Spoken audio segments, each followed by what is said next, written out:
너는 성막의 뜰을 만들지니 남쪽을 향하여 뜰 남쪽에 너비가 100규빗의 세마포 휘장을 쳐서 그 한쪽을 당하게 할지니 그 기둥이 수물이며 그 받침 수물은 노스로 하고 그 기둥의 갈고리와 가름대는 은으로 할지며 그 북쪽에도 너비가 100규빗의 포장을 치되 그 기둥이 수물이며 그 기둥의 받침 수물은 노스로 하고 그 기둥의 갈고리와 가름대는 은으로 할지며 뜰의 옆 곧 서쪽에 너비 50규빗의 포장을 치되 그 기둥이 열이요 받침이 열이며 동쪽을 향하여 뜰 동쪽의 너비도 50규빗이 될지며 문 이쪽을 위하여 포장이 15규빗이며 그 기둥이 셋이요 받침이 셋이요 문 저쪽을 위하여도 포장이 15규빗이며 그 기둥이 셋이요 받침이 셋이며 뜰문을 위하여는 청색, 자색, 홍색 실과 가늘게꼰 배실로 수놓아 짠 20규빗의 휘장이 있게 할지니 그 기둥이 넷이요 받침이 넷이며 뜰 주위 모든 기둥의 가름대와 갈고리는 은이요 그 받침은 노시며 뜰의 길이는 100규빗이요 너비는 50규빗이요 세마포 휘장의 높이는 5규빗이요 그 받침은 노시며 성막에서 쓰는 모든 기구와 그 말뚝과 뜰의 포장 말뚝을 다 노수로 할지니라. 오늘은 출애굽기 27장 9절에서 19절의 말씀을 가지고 성막 뜰이 의미하는 성도의 삶이라는 주제로 말씀을 살펴봅니다. 뜰은 흰 세마포 울타리로 둘러싸여 있었습니다. 9절에서 10절은 남쪽, 그리고 11절은 북쪽에 대해서 말씀하고 있는데 각각 100규빗이고 서쪽은 그 절반인 50규빗이 되겠지요. 문이 있는 동쪽은 양쪽을 15규빗씩 울타리를 치고 20규빗은 휘장을 이용해서 문을 만들어 두었습니다. 여기서 흰 세마포의 의미가 무엇인가 하는 것이 중요하고 그리고 그 뜰의 면적을 계산하는 것도 의미가 있습니다. 먼저 세마포 울타리에 대해서 살펴보죠. 하나님의 형상과 모양을 따라 우리는 지음을 받았습니다. 그러나 에덴 동산에서 죄를 짓고 쫓겨났지요. 세마포는 깨끗한 옷을 상징합니다. 다시 말해서 우리가 지은 죄를 가려주는 그런 예복을 의미한다고 볼 수가 있죠. 예수 그리스도를 믿어서 구원받은 사람들이 들어오는 곳, 바로 그곳이 성막의 뜰입니다. 그들은 오직 예수 그리스도를 통해서만 하나님의 집뜰을 밟을 수가 있습니다. 이 문을 통과하지 않고 들어오는 그런 자들은 어떤 자들이겠습니까? 요한복음 10장 1절을 보게 되면 문을 통하여 양의 우리로 들어가지 아니하고 다른 데로 넘어가는 자는 절도며 강도요 라고 주님께서 말씀하셨지요. 그러나 뜰에 들어갔다고 하더라도 그 뜰에서 무엇을 보느냐, 그 뜰에서 어떤 자세를 가지고 있느냐 하는 것도 매우 중요하다고 할 수가 있습니다. 요한복음 3장 3절을 보게 되면 사람이 거듭나지 아니하면 하나님의 나라를 볼 수 없느니라 이렇게 말씀하고 있죠.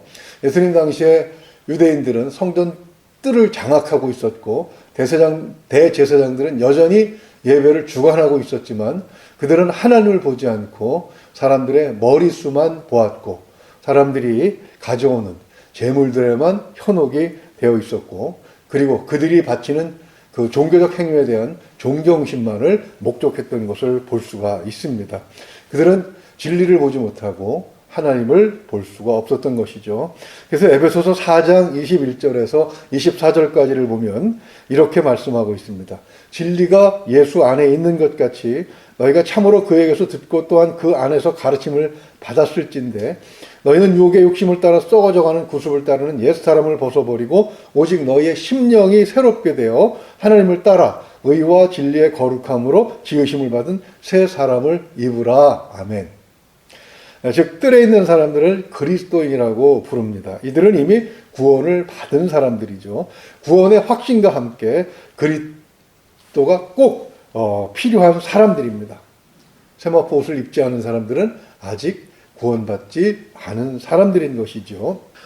주님은 마태복음 22장에서 우리가 흔히 혼인잔치의 비유라고 제목을 붙이는 설교를 한편 남겨주셨습니다. 어떤 임금이 자기 아들을 위해서 혼인잔치를 베풀었습니다. 음식을 준비하고 화려한 식장을 만들어 놓고 종들을 보내서 저자거리에 나가 초청을 했지요. 그러나 처음 초청받은 사람들은 밭에 가야 하고 사업을 해야 해서 초청을 거부합니다. 심지어 종들을 모욕하고 죽이기까지 했습니다. 임금은 화가 나서 그 살인자들을 처형하고 그리고 그 동네를 불지르고 종들을 다시 보내지요. 그래서 사거리에 나가서 아무나 오라. 그리고 사람들을 불러서 잔치에 초청을 합니다. 문제는 11절과 12절에 드러나고 있습니다. 거기 예복을 입지 않은 한 사람을 보고 이르되 친구여 어찌하여 예복을 입지 않고 여기 들어왔느냐 이렇게 말씀하고 있죠. 예복을 입지 않았기 때문에 어두운 데로 쫓겨나서 이를 갈며 슬피 우는 처지가 된 것이지요.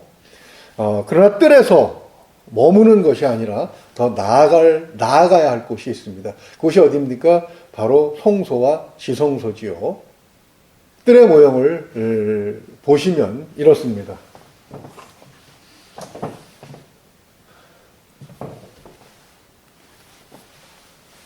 동쪽에 있는 문을 통해서 뜰에 들어오면 번제단이 있고 그리고 물두멍을 거쳐서 성소와 지성소로 들어가게 되어 있죠. 이 성소에는 떡이 있고 등잔대가 있으며 아직 말씀을 살펴보지 않은 분향단이 있습니다.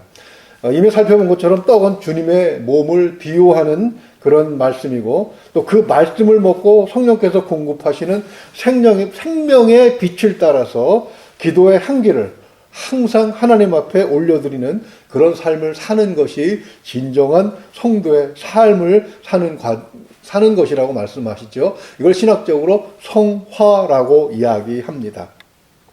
마지막으로 지성소가 있습니다. 이 지성소에 속한 그리스도인은 육과 영혼의 모든 것을 바쳐서 주님을 섬기는 자들을 의미합니다. 하나님과의 깊은 교제를 통해서 하나님의 영광에 푹 빠져들어간 사람들을 의미하는 것이죠. 거기에는 감사가 있고 승리에 찬 희열이 넘치는 그런 삶이 있습니다. 이 단계에 들어간 사람은 죽음도 두렵지 않지요. 어떤 핍박도 겁내지 않습니다. 왜냐하면 이미 천국의 삶을 살고 있기 때문에 사나 죽으나 동일하다고 고백을 하게 되는 것입니다. 참다운 영화로운 삶을 맛보고 사는 자라고 할 수 있죠. 이 단계를 신학적으로 영화라고 이야기합니다. 이 뜰 전부를 어떤 사람들은 316평이라고 우리의 평수로 계산을 하고 있습니다. 성소는 그렇게 되면 약 12.6평이 나오게 되는데 전체 면적의 4%, 지성소는 2%에 해당됩니다. 많은 그리스도인들이 이 뜰에 들어와 즉 구원을 받는 삶을 삽니다. 그러나 여기서 성화와 영화의 삶을 사는 사람들은 불과 6%에 불과하다는 것이죠. 우리의 삶에서 성화되고 영화된 시간, 즉 하나님께 바쳐진 시간이 얼마가 되는가도 매우 중요합니다. 하나님과의 동행하는 시간, 성령의 인도하심을 받는 시간, 또 말씀에 순종하는 삶은 몇 퍼센트나 되는가? 하루에 24시간이라고 한다면 그 중에 6%는 몇 시간쯤 되는 것입니까? 약 1시간 30분쯤 되겠죠. 하루에 이 정도의 시간을 말씀을 보고 기도하고 또 성령의 인도하심을 받아서 하나님과 교제를 나누는 삶을 사는 것, 그것이 진정한 성도의 삶이라고 말할 수 있는 것입니다. 세상 전체를 놓고 볼 때 성막에 들어온 자들은 몇 명 안 됩니다. 창세기 18장 32절을 보게 되면 소돔과 고모라를 살리기 위해서 아브라함이 하나님 앞에 제시한 마지막 숫자가 있습니다. 10명이었습니다. 에레미야 5장 1절을 보게 되면 예루살렘이 멸망하지 않기 위해서는 진리를 찾는 사람 한 사람이면 되었습니다. 소돔과 고모라가 유황불에 멸망하지 않을 마지노선이 10명이었다는 것입니다. 모든 사람이 다 그렇게 성화되고 영화되지 않아도 되었던 것이죠. 하나님께서 유다를 멸망시킬 때에 유다의 예루살렘 거리에 진리를 찾는 사람 한 사람만 있었다면 역사는 바뀌었을 것입니다.